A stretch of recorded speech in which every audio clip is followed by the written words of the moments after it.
As boas novas em Ruth, redenção nos campos do Senhor. Emílio Garofalo Neto, editora Monegismo.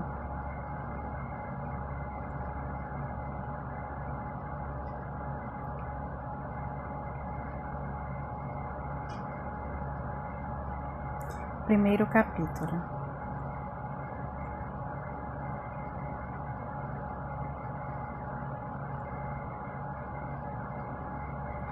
Escolhas e tragédias. Fazendo do seu próprio jeito. Faltou pão na casa do pão. Como assim? Calma, voltaremos a isso.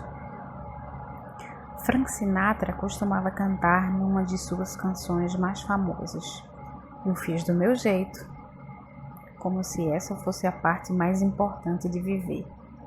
Como se o mais importante fosse tomar decisões de acordo com o que julgamos ser melhor, sem que outros ditem nosso rumo. Por que tantas vezes tentamos tomar as rédeas da vida em nossas mãos, como se Deus não existisse? Por que um homem que nunca roubou sente-se tentado a tirar um pouco de dinheiro do escritório? Por que uma turba decide fazer justiça com as próprias mãos e espancar até a morte o que pensam ser um bandido? Por que por vezes achamos que cabe a nós ser os justiceiros virtuais e participamos de linchamentos eletrônicos de reputações? Por que um casal que não consegue conceber acaba fazendo o impensável e planeja furtar uma criança? Por que solteiros crentes que não conseguem alguém para casar acabam indo procurar fora da igreja? Porque a igreja começa a buscar alternativas espúrias para atrair pessoas quando vê os números caindo e começa a agir como se o velho evangelho não fosse suficiente. Por que jovens decidem viver la vida louca por discordarem de seus pais? Por que reagimos com rebeldia quando a situação não está conforme nossos anseios?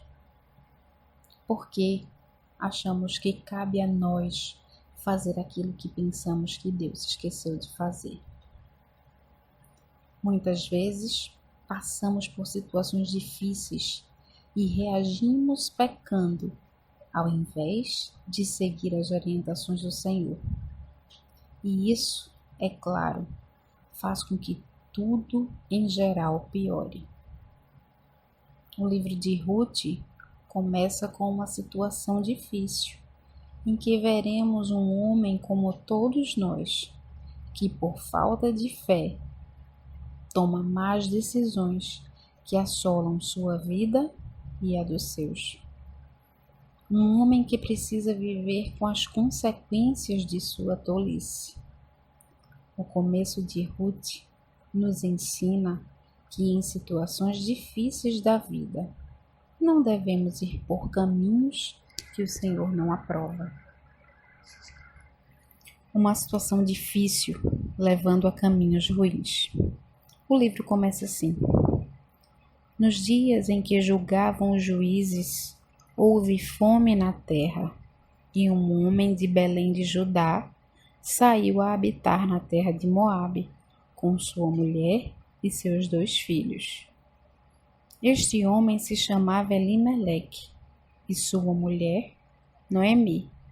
Os filhos se chamavam Malom e Quilion, efrateus de Belém de Judá. Vieram à terra de Moabe e ficaram ali. Morreu Elimeleque, marido de Noemi, e ficou ela com seus 2 filhos. Os 2 casaram com mulheres moabitas. Era o nome de uma Orfa e o nome da outra Ruth, e ficaram ali quase 10 anos.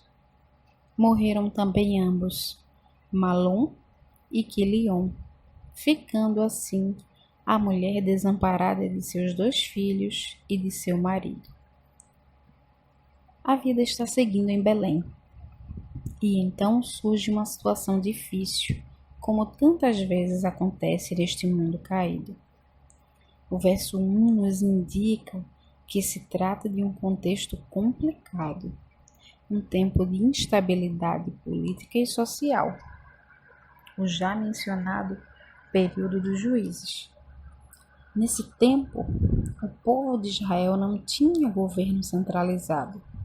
Enfrentavam muitas batalhas internas e externas. Época de idolatria de Israel, provocando o Senhor a ira. A história desse tempo parece um bumerangue, indo e voltando no mesmo ponto. O povo se metia em encrencas, juízes eram levantados por Deus para aliviar a situação e guiar o povo de volta ao bom caminho.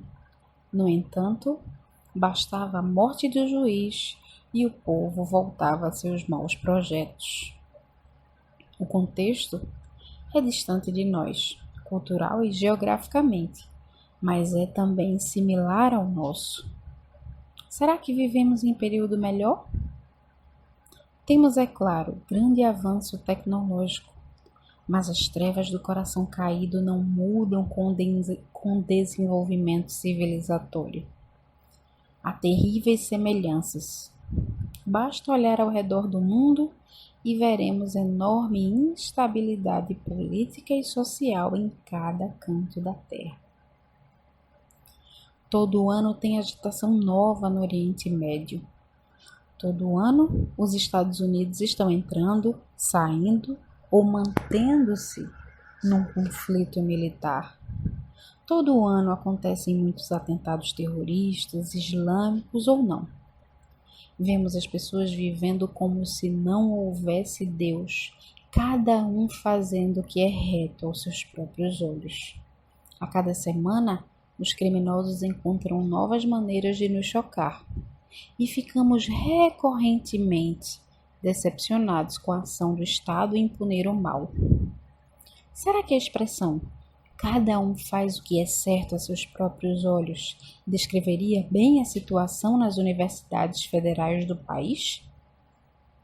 Vemos instabilidade em nossas famílias, em nossa situação econômica, em nossa devassidão moral, em nossa baderna política. Nós também vivemos em tempos difíceis. De fato, todos os tempos são difíceis desde que Adão comeu aquele fruto em nosso nome. Nos tempos já complicados de Ruth, surge uma nova dificuldade. Houve fome na terra. Fomes não eram situações inéditas na história do povo de Israel. Basta lembrar-nos daquela que causou a migração de Jacó e seus filhos para o Egito. É importante sermos cuidadosos em afirmar que calamidades são respostas específicas de Deus à infidelidade do povo, o juízo sobre pecados específicos. Lembremos que Jesus rejeitou conectar a cegueira de certo homem a seu pecado individual ou ao de seus pais. Em outra ocasião, Jesus falou sobre a queda da torre de Siloé, matando 18 pessoas, explicando que eles não eram mais culpados que os outros habitantes de Jerusalém.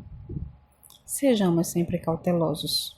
É claro, o pecado quebrou o mundo e nada de mal ocorreria se não fosse por ele.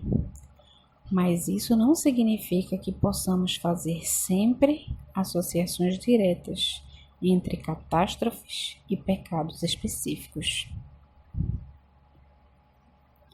Entretanto, aparentemente, nesse caso específico da fome em Belém, trata-se de uma forma de Deus pesar a mão sobre o povo dele, a fim de que se voltem para ele. Estamos lidando com um tempo pouco após a conquista da Terra Prometida, pactualmente dada por Deus, com condições de obediência que gerariam bênçãos ou maldições. Deus havia alertado seu povo, dizendo que, para viver na Terra Prometida, eles deveriam andar perto do Senhor, ou ele iria fazer cercar os campos e os ventres de Israel. Deus usava esses períodos de estiagem para mostrar a seu povo a realidade que estavam vivendo, a fim de que se voltassem para ele em arrependimento. Vislumbre a seriedade da situação.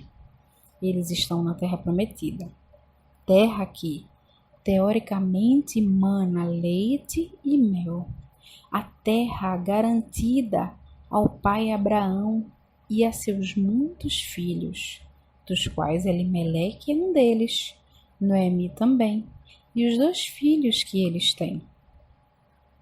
A terra pela qual ansiaram por 400 anos enquanto viviam no Egito, e pela qual peregrinaram por 40 anos no deserto. A terra que custou o sangue de muitos deles em batalhas contra filisteus, amorreus, amalequitas e tantos outros. O lugar onde sonhavam viver e finalmente sair da desolação do deserto. Mas Belém se tornou terra seca. Algo curioso se perde na tradução. Belém literalmente significa casa de pão. Ruth começa assim, como uma surpreendente declaração.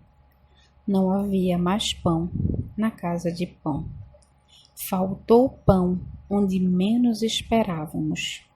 Belém era conhecida por ser um grande celeiro, com produção de uvas, oliveiras, trigo e muito mais. E agora o celeiro está vazio. O tempo, que já era complicado, agora está desolador. Situações extremas e reações ruins. Imagine viver nessa crise. Economia do país em frangalhos, família para cuidar, filhos para alimentar. São muitas as perspectivas que nos assombram a respeito do futuro. Muitos de nós estão sem um emprego estável. Planos de aposentadoria parecem virar pó. O que é que o assusta acerca do futuro? Qual é a fome que vai tentá-lo a tomar as rédeas da situação e deixar de esperar na providência do Senhor? Será o emprego que parece que você vai perder? Ou o emprego que você não consegue? Uma situação familiar que só piora? Um casamento que não chega nunca? Ou um casamento que está se esfacelando em suas mãos? A saúde que está se debilitando? Ou a saúde de alguém querido? Somos por natureza pecadores. E a nossa tendência natural é reagir pecaminosamente quando as coisas não vão como achamos que deveriam ir. Precisamos lembrar, entretanto, de algo que faz toda a diferença. Se estamos dentro da família da aliança, dentro do povo de Deus, temos as promessas pactuais de Deus a nosso favor. Você não precisa lutar por si mesmo de forma rebelde. Deus vai cuidar de você. Por que insistir em caminhos que o desonram? Fé é precisamente a ideia de que somos chamados por Deus a andar não por vista, mas crendo nas promessas pactuais do Senhor. Vejamos como uma reação pecaminosa aparece em nossa história. O texto nos apresenta um homem com uma mulher e 2 filhos. Seu nome é Elimeleque. Sua esposa é Noemi. E seus filhos, Malom e Quilion. Ele decide sair de Belém de Judá e ir habitar na terra de Moabe. Por que ir a Moabe? Esta região ficava do outro lado do Mar Morto, local de terras baixas e férteis. Era uma região que experimentava boa colheita mesmo sendo uma região pagã. Por vezes, pela graça comum, pessoas que não são do pacto experimentam as bênçãos temporais com maior intensidade do que os redimidos por Deus. Isso não significa desfavor para conosco. Mostra a bondade de Deus em cuidar mesmo dos que o rejeitam. O apóstolo Paulo afirma em Atos 14, 16 e 17 que Deus mostrou bondade para com os pagãos de Listra, dando-lhes chuvas, estações frutíferas e até mesmo alegria. Muitas vezes não pensamos assim, mas a Bíblia afirma que Deus dá alegria para descrentes. No final das contas, acaba sendo para a sua maior condenação, pois recebem benesses das mãos de Deus e se recusam a adorá-lo. À primeira vista, a escolha de Elimeleque pode parecer uma boa decisão. O texto nos diz que ele foi apenas habitar. O verbo utilizado indica uma mudança temporária, não uma imigração vitalícia. Ele não quer deixar o povo de Deus, nem a terra dada por Deus permanentemente. Apenas cuidar temporariamente de seu problema. Não estaria ele apenas querendo cuidar de sua família? Qual o problema nisso? Não são inúmeros os imigrantes que cruzam fronteiras no mundo todo em busca de uma vida menos complicada? Eu mesmo morei alguns anos fora do país por causa da minha preparação ministerial. O que há de errado nisso?